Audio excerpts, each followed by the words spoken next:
Is there anything that surprised or shocked about Islam, Muslims, or the culture here? Something that did not surprise me but shocked me.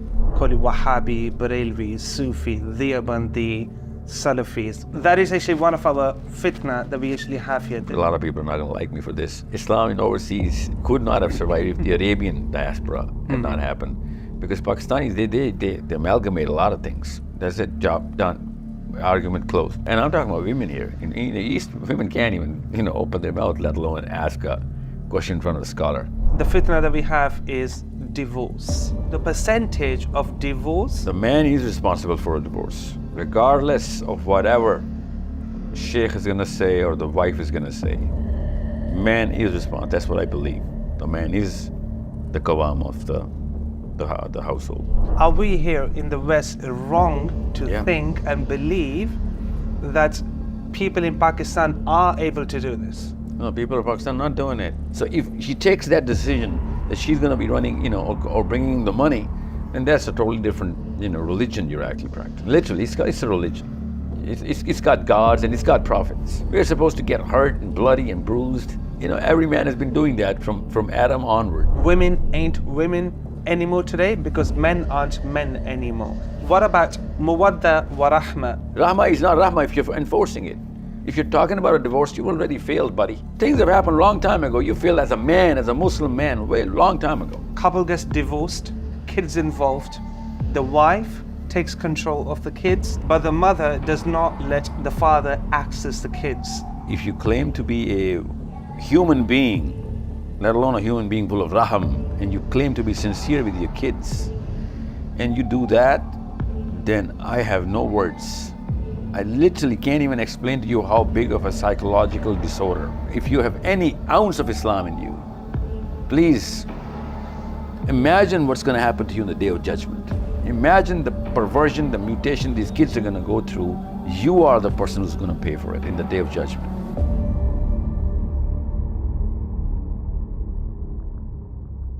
Sahil Adim, a world-renowned Muslim psychologist, philosopher, life coach, Islamic speaker and a da'i, with tens of millions of listeners and a massive global following. He is often confused as a motivational speaker, though he rejects that label. A graduate of Toronto University, Canada and Chicago University, USA. He's also the CEO of Source Code Academia and the author of the book The Neurology of Emotions. He holds strong views on global politics and academia. He speaks very passionately on family dynamics and the upbringing of children with an Islamic lens. He refuses to align himself with any specific sect, rather he promotes Muslim unity as a collective entity. He's been active in leadership consultancy and professional training industry since early 2000s and has had big corporate clients from around the globe. Tonight, Sahil Adim joins me, your host Kaka Ali, on his UK tour for the very first time from Pakistan.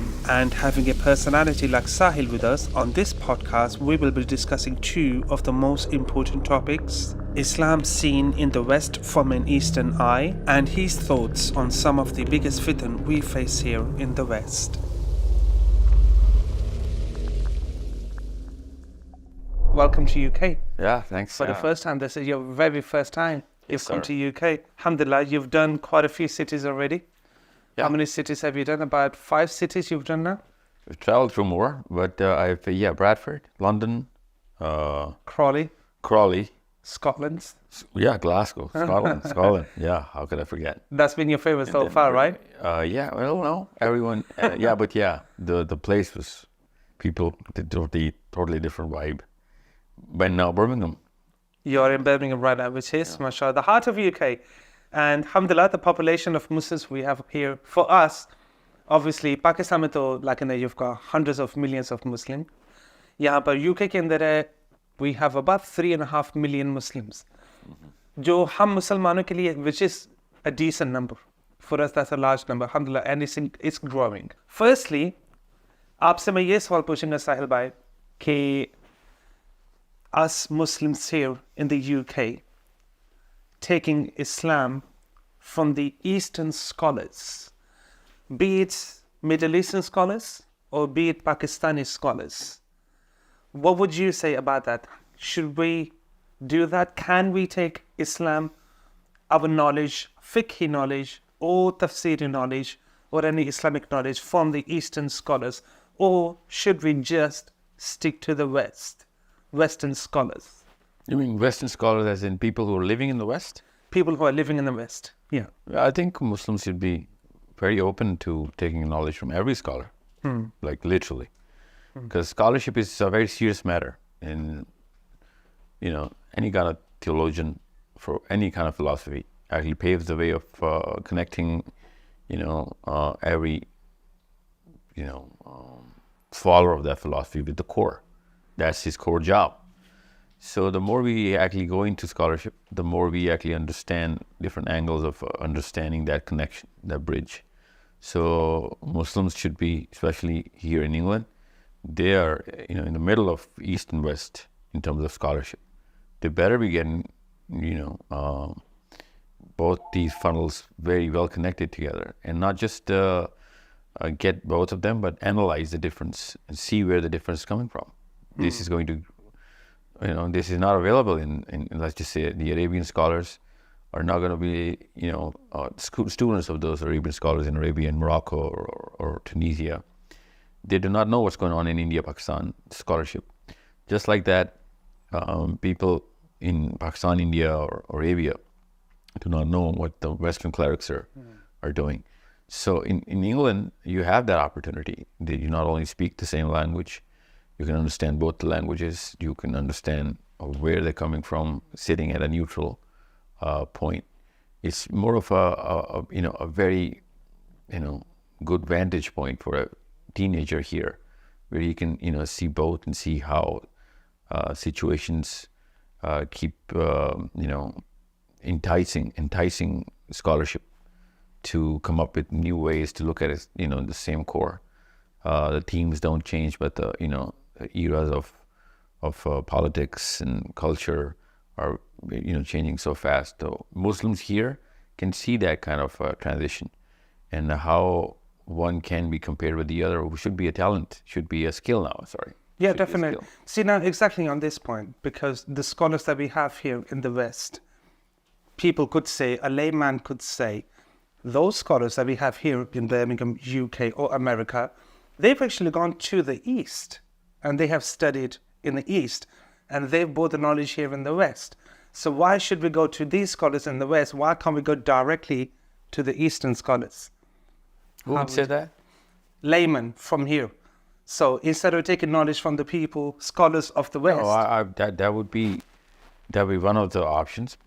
Most of the people will not have that option, but whoever has that option should. I actually believe that people should go and sit with the scholars while they're studying them and understand the whole sphere of where they're coming from. And you're not going to get them from a YouTube video or a book. You're going to have to, if you can, go to Yemen or Medina or Egypt, Cairo, or Sudan, Khartoum. Yeah, well, nothing like it. But most of the people will not have that opportunity. Most of the people will go through books or any kind of, a second-hand knowledge of these very people. And just like that, you cannot just go to America and, study under the American clerics. I'm pretty sure the credibility of Islam is still set by the Eastern scholarship. So even if you have to vet a Western scholar, we need to see credentials from the East backing him up. And that's how the stage is set. But I'm pretty sure in about 20, 50 years from now, this will not be the case, because scholarship is just like that, just like the way we're actually migrating to different places. Knowledge and pedestals are also migrating, and there will be different sides of how to vet certain scholarship based on the Sunnah and the Seerah and the Quran. So there will be schools who are going to be accrediting scholarship in America independently in less than a generation, the way we're going. Yeah, alhamdulillah, exactly. So the short time that you have spent here now, Sahil Bhai, you've been here for maybe about less than a month, maybe 3 weeks, about 3 weeks. Yeah. Because this is your first time you've come to the UK. How do you see Islam here in the West? I still don't believe I'm qualified to make that sort of judgment or even reach a conclusion, because the kind of people I'm actually interacting with, they come from a certain niche. They understand, the kind of message or the kind of messaging I'm actually giving out for the last few years. And those are the only people I'm interacting with primarily. I have not had a chance to go out in public other than a few occasions in London. Otherwise, in Birmingham, I just met people who already, are in the same sphere where I actually, thrive inside Pakistan or wherever. And in Crawley or in Scotland. Well, Scotland was an interesting experience. A lot of people came from different realms, and they were very, very serious. And that was, again, not big enough of a sample for me to just say, this is the kind of people that are living in. But generally speaking, they are as serious as any other Muslim in India, Pakistan that I interact with so frequently. Here I expect a lot more, and which I did get, a lot more depth in the attempt to understand what to do. Not just that, but to understand what's going on. Because I speak a global language, and a lot of times I get a lot of problems from the local Pakistanis or Indians, because they cannot really, feel, or the same picture is not painted in their minds, which is in my mind when I'm actually, trying to describe the situation. But here in England, I've had a pretty easy time. Alhamdulillah. It was very well received. Alhamdulillah. It was very well received. It's and you know what, I expected as much. Yeah, that was going to be my next question. That is there anything that surprised or shocked you about Islam, Muslims, or the culture here? Well, and the next question, if I could put two together, what surprised and shocked you, or what did not surprise or shock you? Yeah. Well, something that did not surprise me but shocked me was the fact that we're looking at things with the same lens, which shouldn't happen. English Muslims should be a lot more, aware, a lot more aware of the global requirements that Islam has on an individual, especially in, the kind of opportunities English Muslims have in terms of raising their acumen, their global aperture. And what's shocking is that Muslims in England are still enjoying, which they shouldn't, the same Muslim clusters and the same kind of, flavors I can get that, there are lines being drawn around masjids, which does not happen in the Arabian lands. And I've, traveled through the Arabian lands. It is a pretty desi flavor that I got for Islam. That's shocking. That should not happen.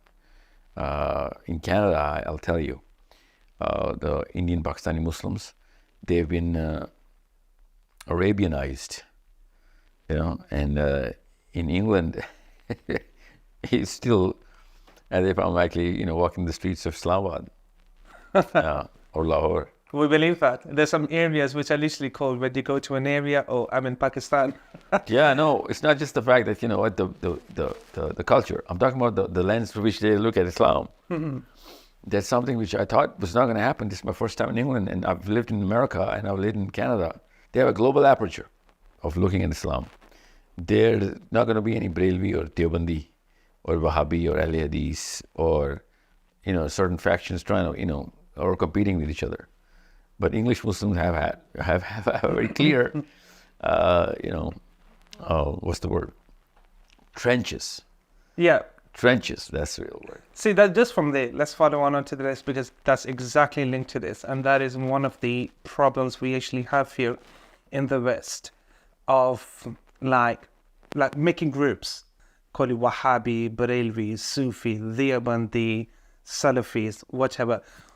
Be it like the committee fighting itself with another masjid, or the masjid, because they waged on match with another masjid, they will build a masjid next door just because their ways are a little bit different. So we have that here a lot. No, we have a lot. That's what I call the Desistan.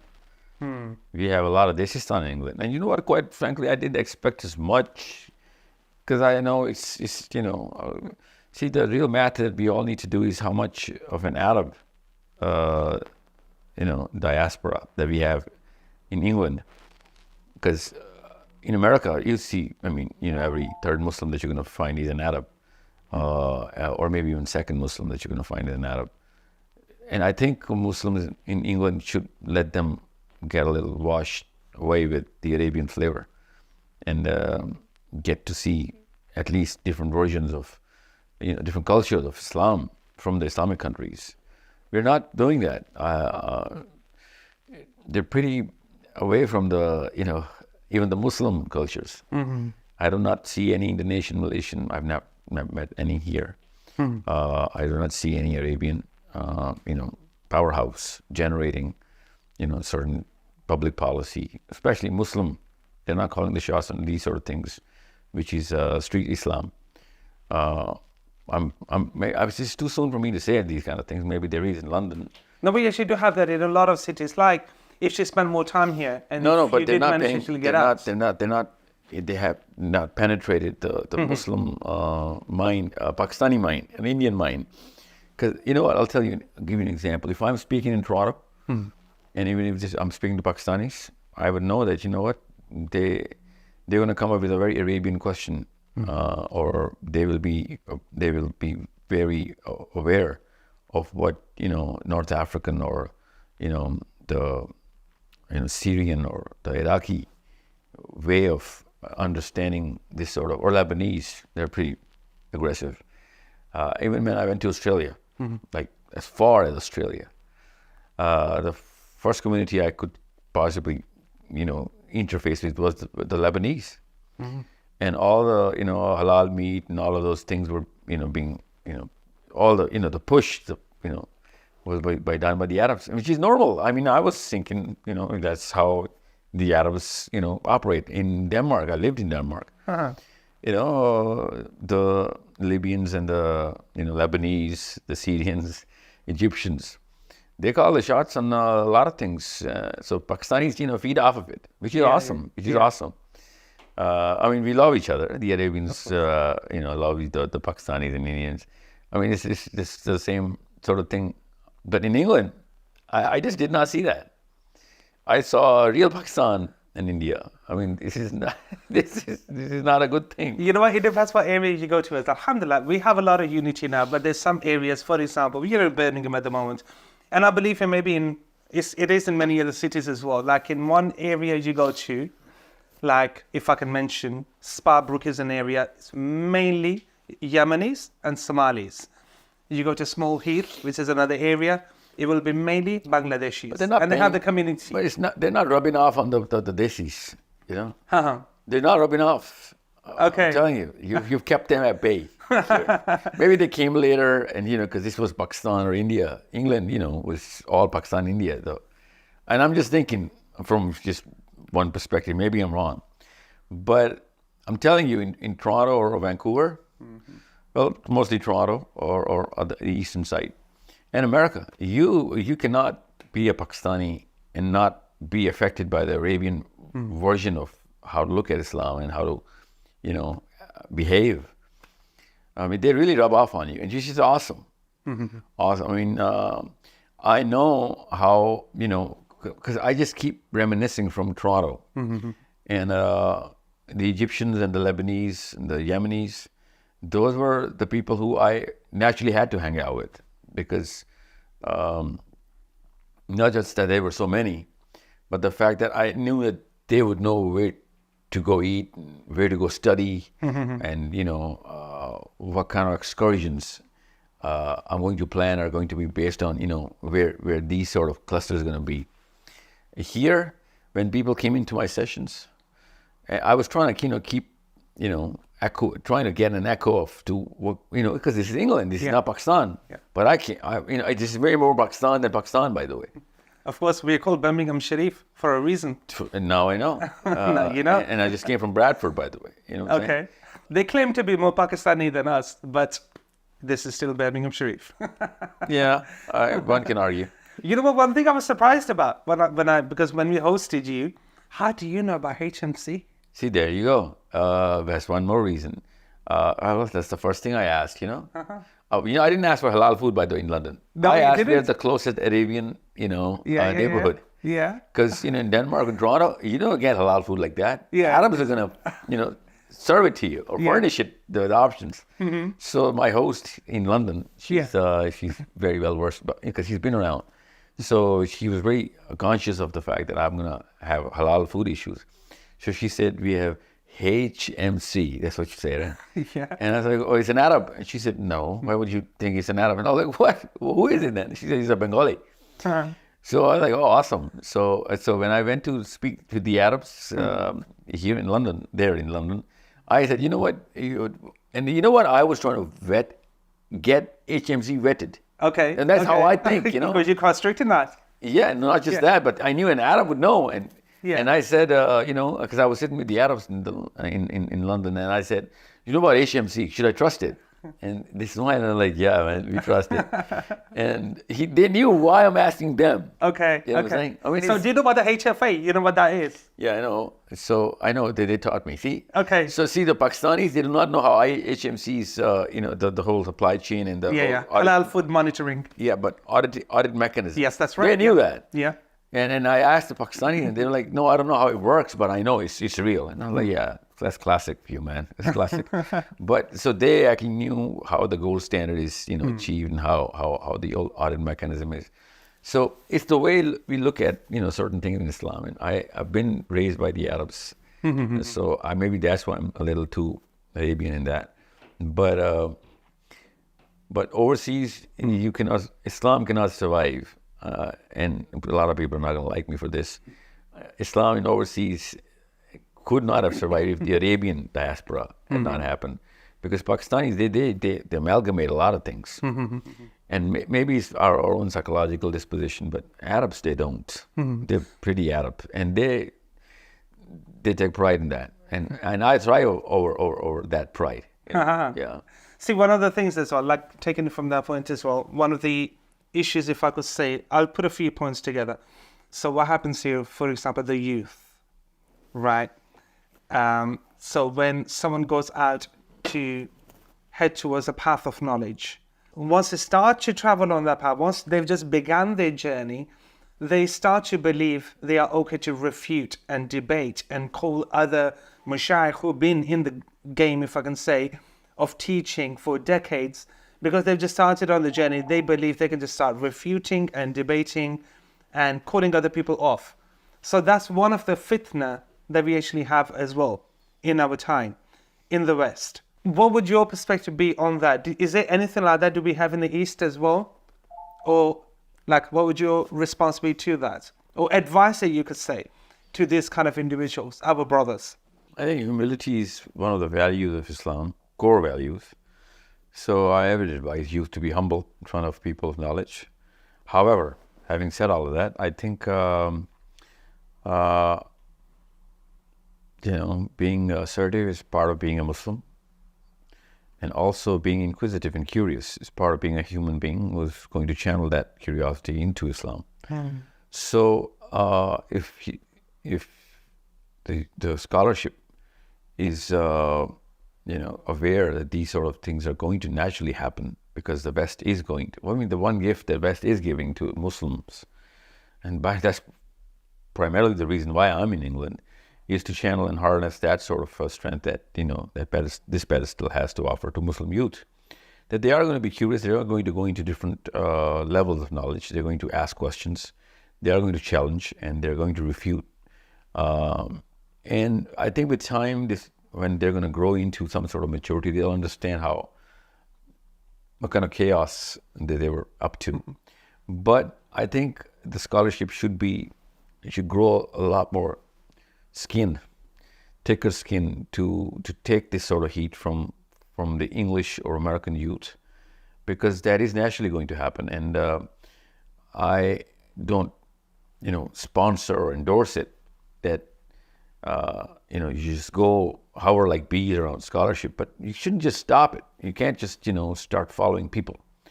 In Pakistan or India, when you flip it, you'll find out that there is no growth in the intellect of a Muslim, because as soon as they see a scholar, they're not going to challenge him.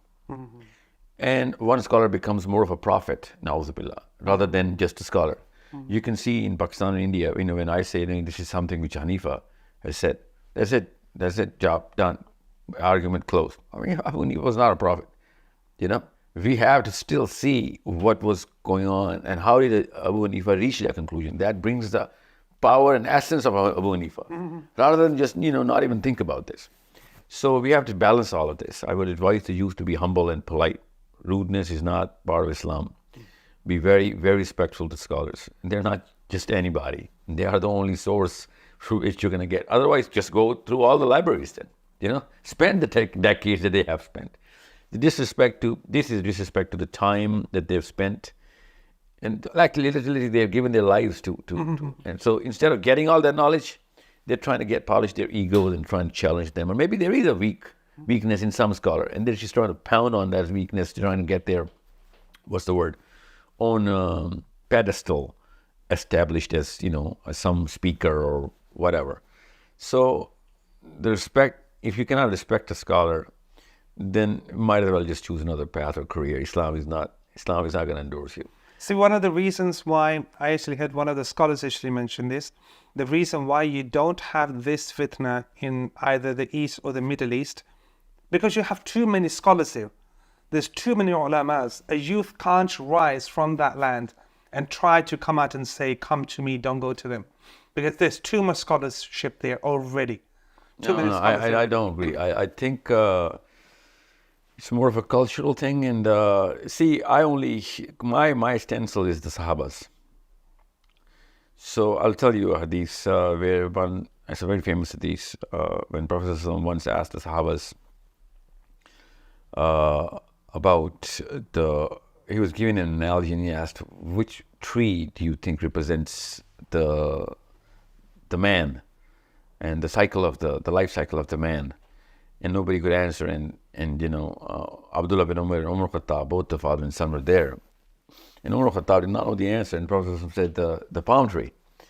So, and then he explained. And on the way back home, Abdullah bin Umar said that, oh father, I knew it was the palm tree. And Umar Khattab, you know what he said to his son in his late teens or maybe mid-teens?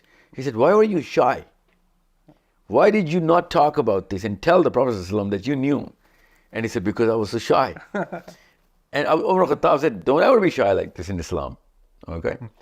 Now that's the advice I'm going to give to the youth, that, you want to speak to the scholarship. That's an amazing honor that you get. But more curious, an honor. Once you are in the sphere of respect. You want to challenge, you challenge. Of course you challenge.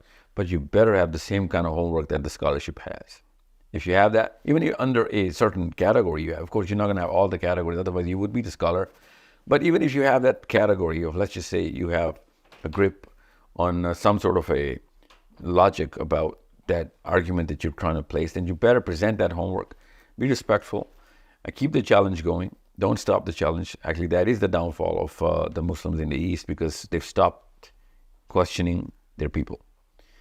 And Prophet ﷺ, when he went to Medina, another way to validate all of this is through the stencil of the Seerah, is that when he went to Medina, women just, jumped at him that we have so many questions, and they just start, asking so many questions. Prophet ﷺ started smiling, and he said, he praised those women. He said, I like the women of Ansar because they ask so many questions. So this is, and I'm talking about women here. In the East, women can't even, open their mouth, let alone ask a question in front of a scholar. So Islam actually invites this sort of debate between youth and the elderly, and the elders, sorry. Islam actually brings the youth into that realm of, understanding, rebutting, not just for the sake of, winning an argument, but to understand. And that's where humility comes in. Because if you're trying to prove that you're a big scholar, or a better person, or a more eloquent or more articulate person, then what does that got to do with Islam? Yeah. Islam is all about making the other people learn. And even if you have spotted a flaw in some sort of an argument from a scholar, you should go to him in private rather than just make a mockery of this person or the whole, deen that we're representing, and, making a fool out of him in public. And releasing videos about, hey, I picked out this. And, atheists don't even do that, with an ounce of humility. So Islam is a religion of grace. You cannot let go of grace. And the more graceful, any of you want followership, if they're going to follow your grace, they're not going to remember your argument more than 30 minutes after your video. So Muslim man or woman should be, very graceful, especially in terms of how to interact with people, let alone interact with elders and scholars. Another thing, if I could just actually take from that, is to one of the fitnas that we actually have got also amongst the Muslim community, which will take us on to the next phase now of our podcast that we have here, is the fitna that we have is divorce. In UK, so the percentage at the moment, UK population is about 65 million. So the percentage of divorce, all of the communities, is around 68% of the marriages which are ending in divorce at the moment. Well, what's the percentage of Muslims? We don't have percentage, but what we believe, what we are told, what we see is Muslims are also taking a good share of that as well. Of course, our numbers are 3.5 million, so we're not a huge percentage of that. No, but we can get the maths in this. We should get the numbers on what's the rate of divorced Muslims. Yeah. They are registered. Of course they are. Of course they are. But it's happening. It's also happening quite a bit as well. So we see the divorce coming in a bit more often. So one of the things that we actually get to see is a lot more single parents. Obviously, that's the biggest struggle and the trial on the children as well here. And it affects them as well, like, their growth and how they think, how they take Islam as well, however they're going to grow up and their upbringing and everything that's going to go as well. So, how would you say, so what I'm telling you about here in the UK that we are facing is the same trials and the tests do you have in the East as well? Yeah, pretty much. The divorce rate is going through the roof. So it's not just the West. I mean, it is a lot. I mean, we're bringing it from the West because we're bringing from the West is not divorce, but the reasons for divorce. And that's the kind of lifestyle that we have, and the kind of lack of hardship, the kind of rise in affluence per capita. These sort of things come in, hardships go down, divorces go up. And that's just common math. It is happening a lot, unfortunately. Islam is not the priority anyway. So I'm just saying, Muslim land does not mean we're Muslims by practice. So divorce rate is going to go up if these sort of factors come into any society. So because we are even like exactly what you just said right now. So the practicing Muslim is the minority from the minority at the moment. They're not going to have much divorce rates. If anything, in a practicing mother or a father, wife or a husband, we would have a divorce percentile going up if either one of them is trying to practice Islam and the other, the spouse isn't. That would cause a divorce, but that would be minimal. You won't even see any kind of significant number there. So when you see divorces in Pakistan, India, or the Arabs or wherever, you would see primarily the same sort of reasons of which you're going to see in Monaco or Luxembourg. So on this point now, okay, I'm going to give you 2 of the top reasons from our scholars who deal with a lot of divorce cases and who do teaching. They get a lot. Of course, when you become a sheikh, when you become a teacher, a preacher, at the same time you also become a counselor, because obviously it's a job, isn't it? It's a job. Exactly. So they get a lot of these issues coming to them. So if I could mention 2 of the top reasons why divorce takes place in UK. So if I could ask you, what would be the top reasons in Pakistan? So the 2 in UK, number one on the top of everything is the in-laws. When the man brings the wife to the house, in his house with his parents, and that fitna, the collaboration doesn't kind of blend in as it should. So that's the top one. Second top one is when the wife starts to earn more than the guy, the financial reasons. These are our top 2 reasons at the moment and causing a lot of divorce. Well, that's pretty evident. It's the same thing in Monaco or Luxembourg or New York. That's number 2. That's the second reason. I'll come back to that because that's primarily against the design of the institute. I actually believe the man is responsible for a divorce, regardless of whatever sheikh is going to say or the wife is going to say. Man is responsible. That's what I believe. The man is the qawam of the household. So if the team falters, you got to blame the captain. Now, how is he placing himself inside that marriage from day one, that's going to determine many things that's gonna, you know, I mean, divorce is one of the many things that are, you know, now it's emerging. It's just popping up as a big failure of the institute. But, you know, let's just call a spade a spade. How did it start? How does a man place himself inside this whole, you know, institute? So if he's bringing a wife into his own household where there is another man, which is his father, then there's a problem. He should not do that. That's, again, we call ourselves Muslims, and we put another woman under a charge of a responsibility which was not hers to begin with. And you cannot put a charge on a human being which is not responsible for a load or burden which she's not supposed to carry, and she's not going to carry it. And if she's failing in carrying that burden, we actually put a lot of Islamic spin on it and start to blame that woman. That was the man's job to take care of his parents, not his wife's job. It better fail, because I call it taghut. You're actually enforcing someone to actually obey my parents, which was not her duty to begin with. It's my job to obey my parents, serve my parents, die serving my parents. That's my job. Okay. And I got to bring more luxury, if I'm making that kind of money, to my mother first. Okay. And my father, of course, and relieve him of that burden. Like, now I am in power. Okay. You don't have to work that much. Retire. Your son is of age now, and of ability, of capability. That would be before I'm ready to get married. Now, once I have established that, now I'm ready to get married. Now that I can get married, I better get a woman in a place where she can enjoy that sort of relationship with a man, you know, who is going to develop that sort of an institute with kids and, you know, the new life. But what we do is, as soon as we get some sort of capability, we are not capable of handling 3 people, and we, you know, which is my mother, my father, and my wife. We're only capable of handling one other person. All of a sudden, we start, making that rectangle. You're not going to be able to balance this rectangle. My father, my mother, me, myself, and my wife. This is a very tough balance. You need to be a billionaire to do that. Okay,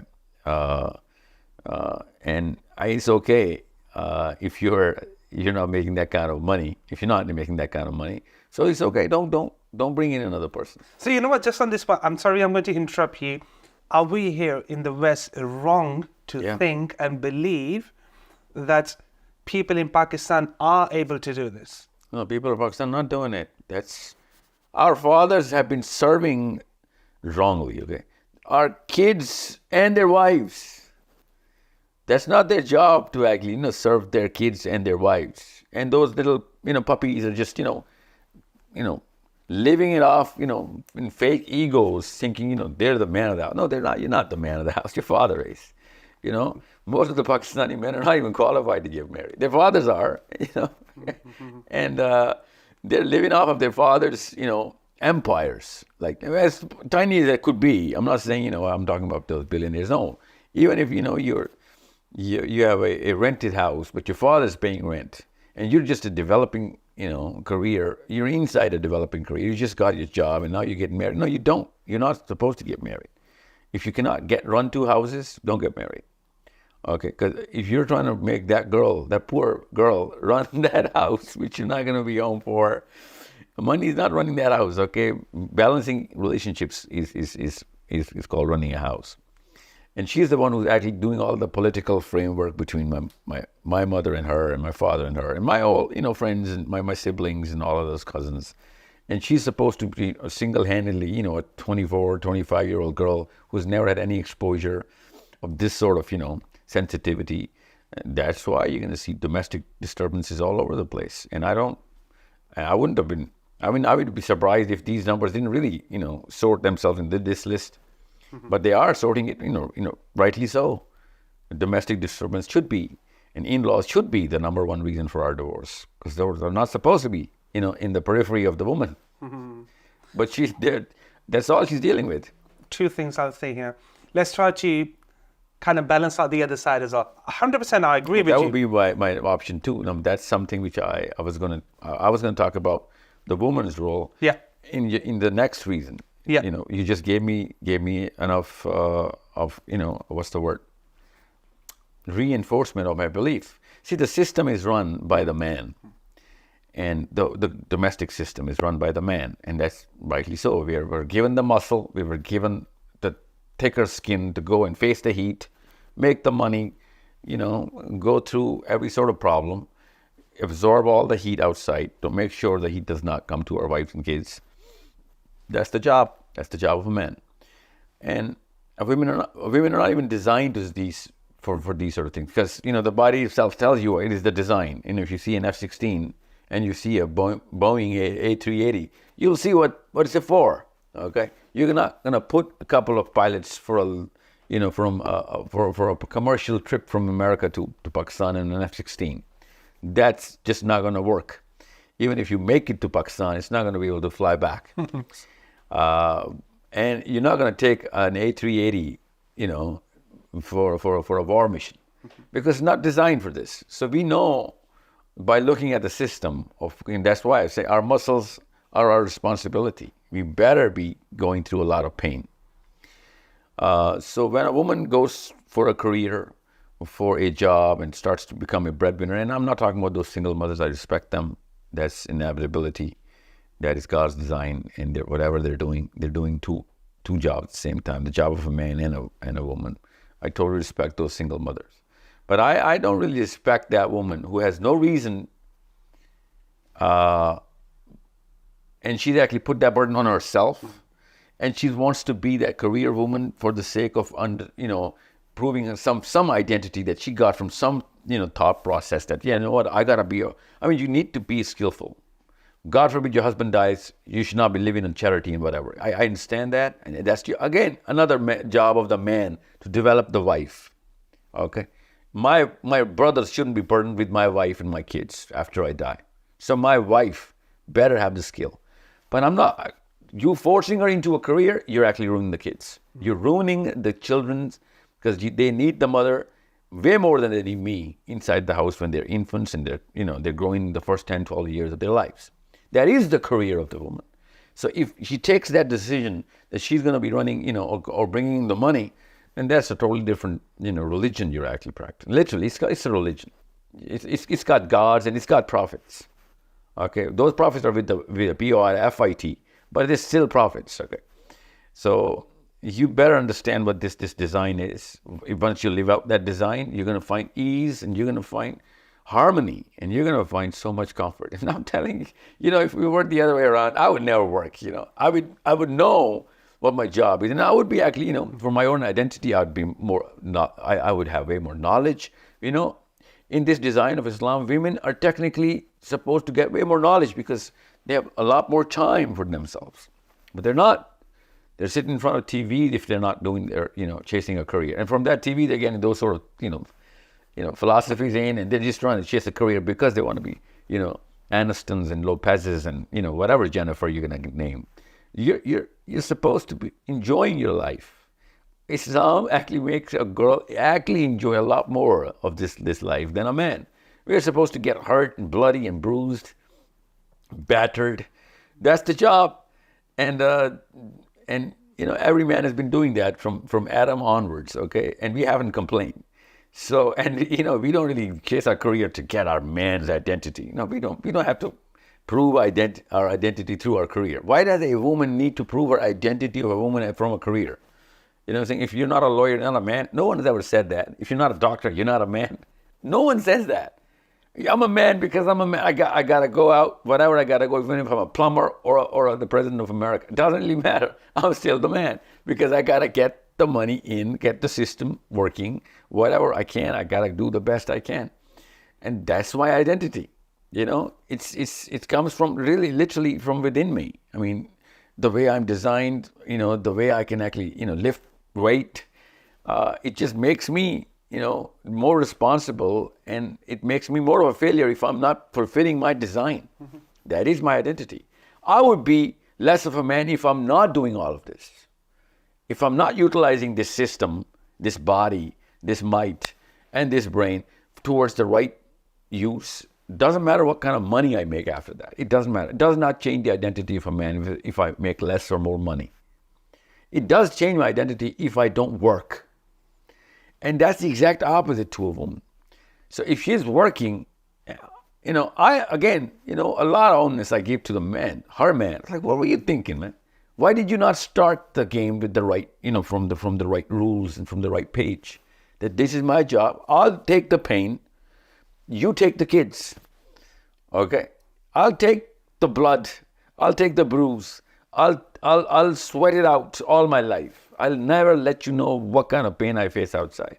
You just relax, make sure the kids are happy, you're growing with a lot more knowledge, give them time, and use me after, and when they're of 12, 15, 13, throw them back at me. I'm going to carry their burden as well. Look at the job of a man. You want to do that job? Okay, we can use a couple of, pair of hands. Okay, but then don't complain.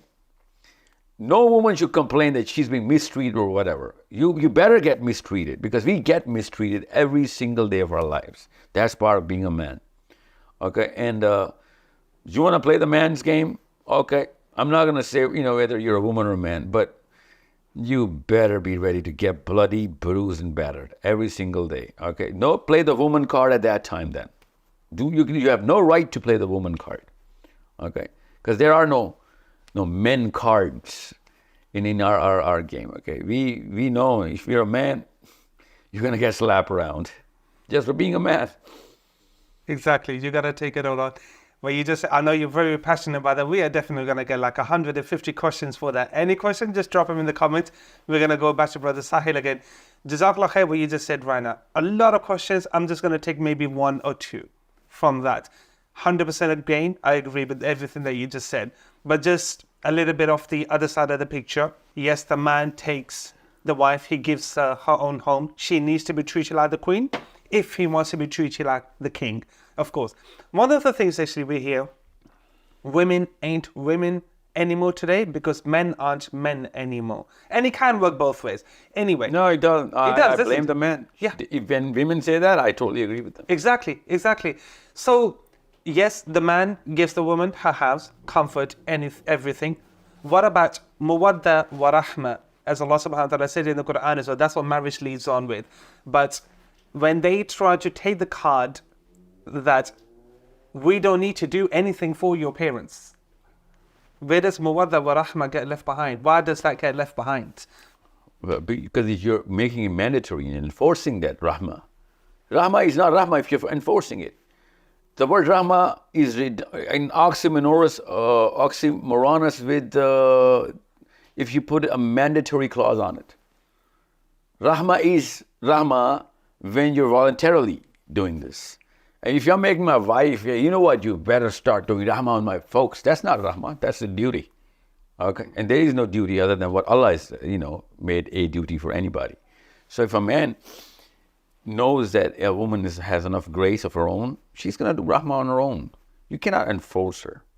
Okay? Secondly, it's about the vicinity, not the personality. You put me in a vicinity of elderly, I really need to, it's not upon me not to do rahmah on those elderlies, right?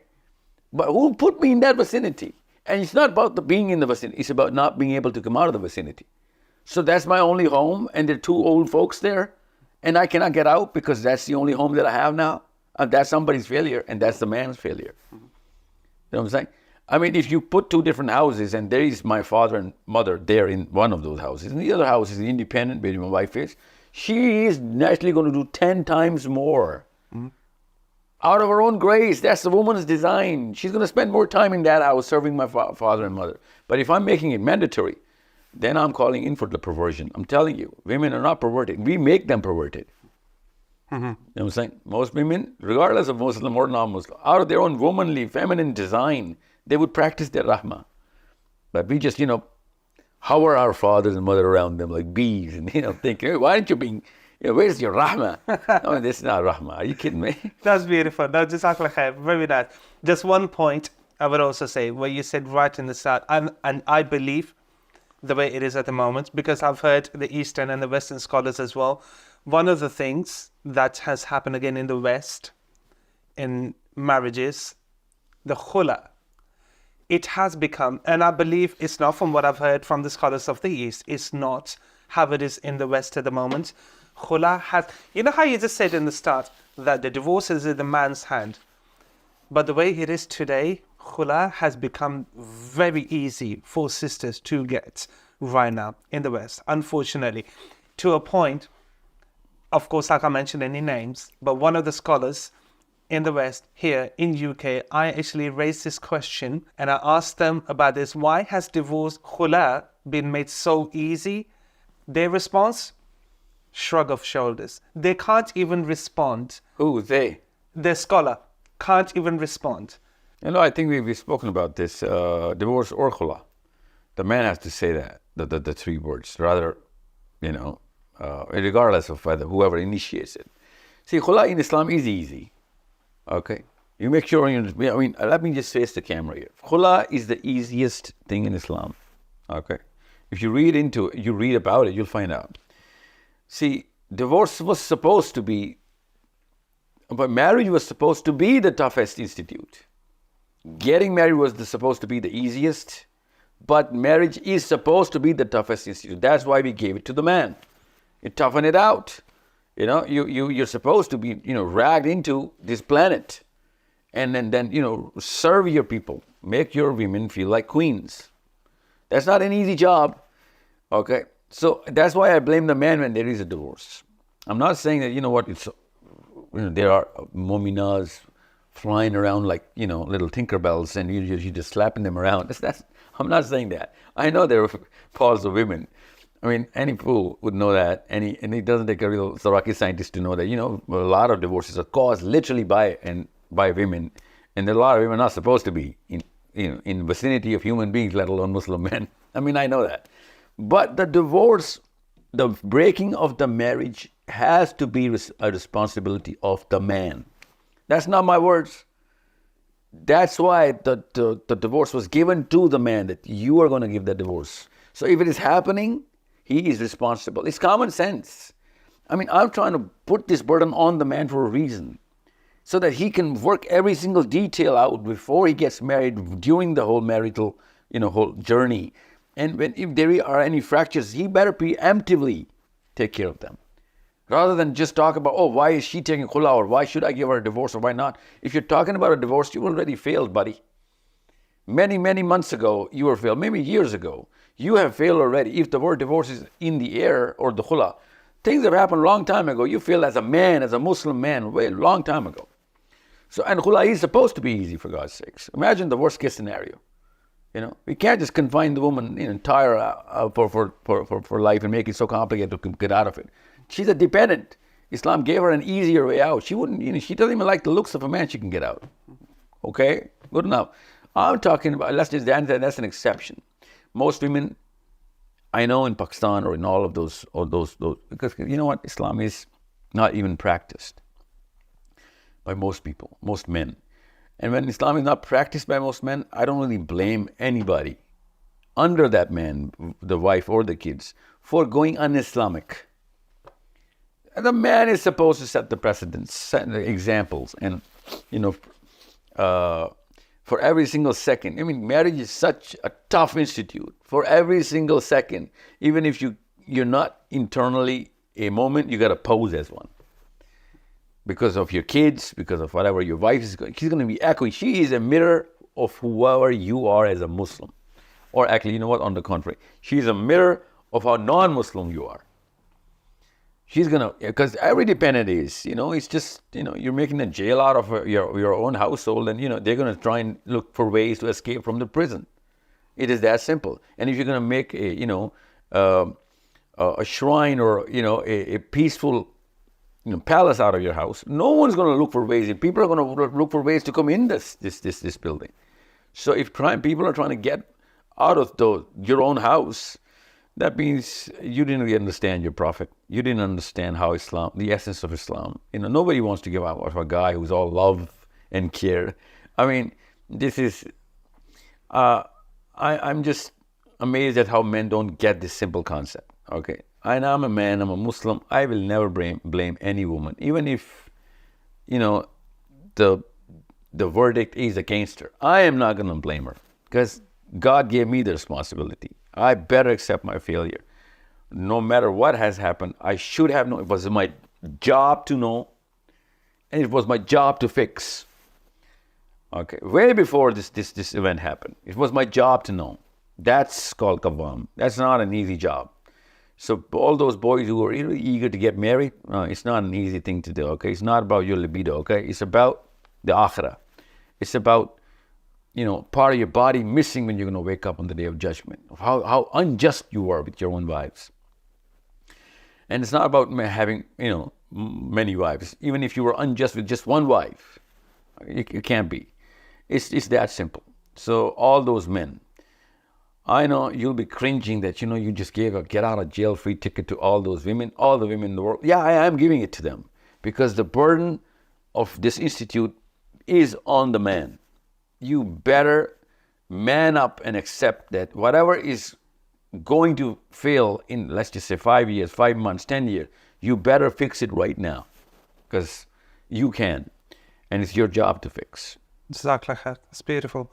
One of the things I would say, one of our scholars, he said, and I take that from the point that you just mentioned as well, that if you are in a marriage and you are you get to a point that you are having to quote Quran and Hadith to get you right, your marriage is on the rocks.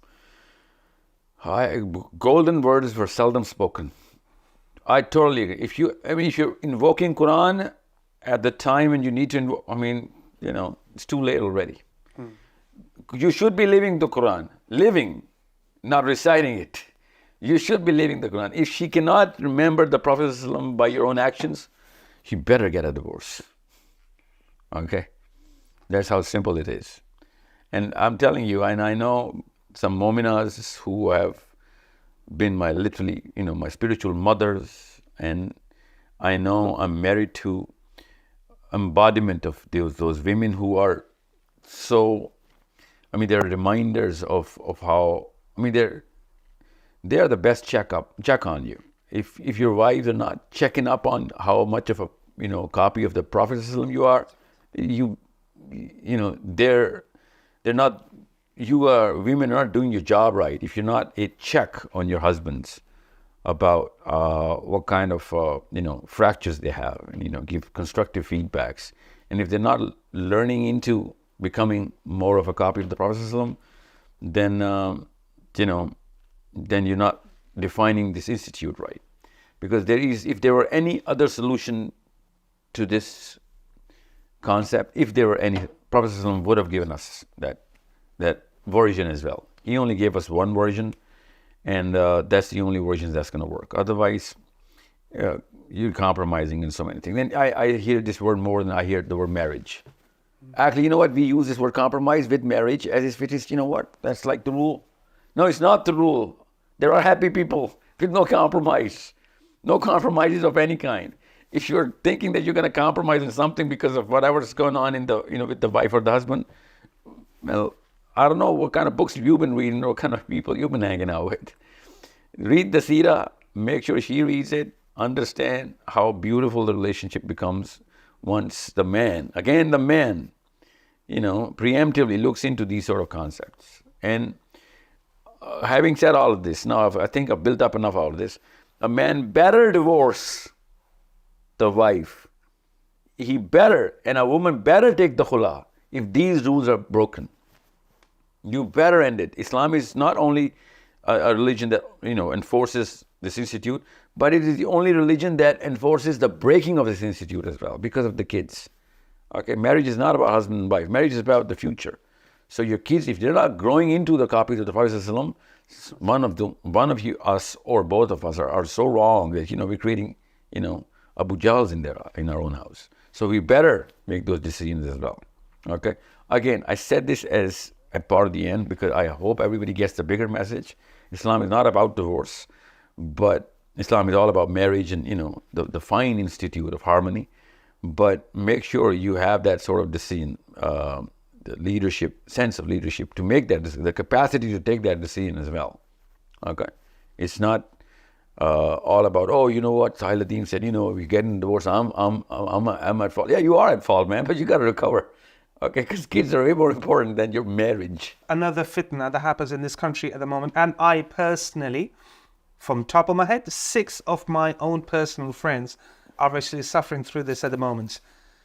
Couple gets divorced, separated, kids involved, 2, 3, 4, how many other kids, and the wife takes control of the kids. It happens a lot. And because in this country as well, the country law is actually more in favor of the mother actually. Doesn't matter what the age is. They're more in favor of the mother and the children staying with them. But the mother does not let the father access the kids. How much ever he has to go to the courts. Personal experience from my personal friends who have gone through this. But she does not let the father access the kids. It's gone on for, it could go on for a couple of years even. Beyond any common sense, let alone the Islamic sense. See, you were using the word rahma. A human being who claims that, she or he, most of the time these are she's because they get the custody of the infants and, kids who are not of that age.